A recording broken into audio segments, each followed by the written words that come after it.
Culture is not only art.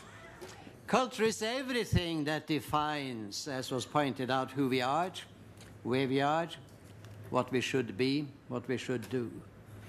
Culture is everything that gives us meaning. Now, this book suffers from what I would call extremely bad culture. And by that I mean that it is only dedicated to one approach, the security approach. And the security approach is based on 4 basic ideas. And these are ideas that have their cultural expressions. And I'll immediately tell them, I'll only say that in saying so, I'm not condemning any religion, any culture, but I'm saying that in all cultures there are good elements and bad elements from the point of view of peace. The 4 ideas are the following. There is somewhere in the world an evil party. That evil party, given sufficient capability, will exercise violence. Point 3, the only way of countering this is through strength. And point 4, if your strength is sufficient, you'll produce security.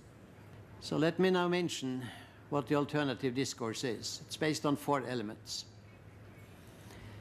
There is a conflict.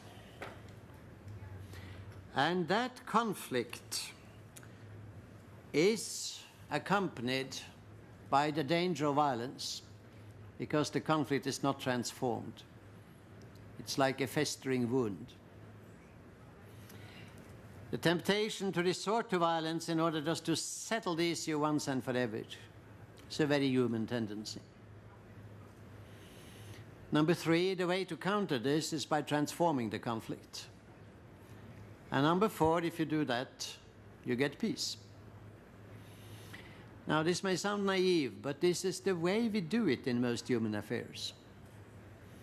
Let me just give you 3 points about conflict transformation. The little formula that we use in TRANSCEND when we mediate around the world. You try to transcend the gap between legitimate goals. You try to create that new reality within which they can both feel at home. And that will generally not be a compromise.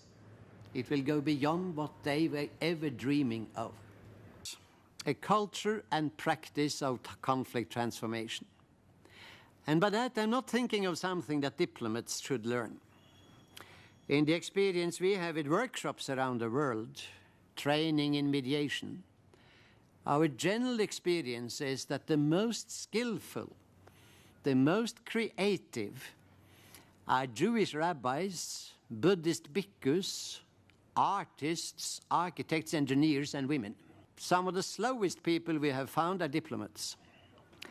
And the reason for that is not that there is nothing diplomats know.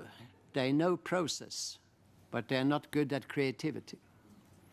Creativity means transcending what looks incompatible by creating a new reality.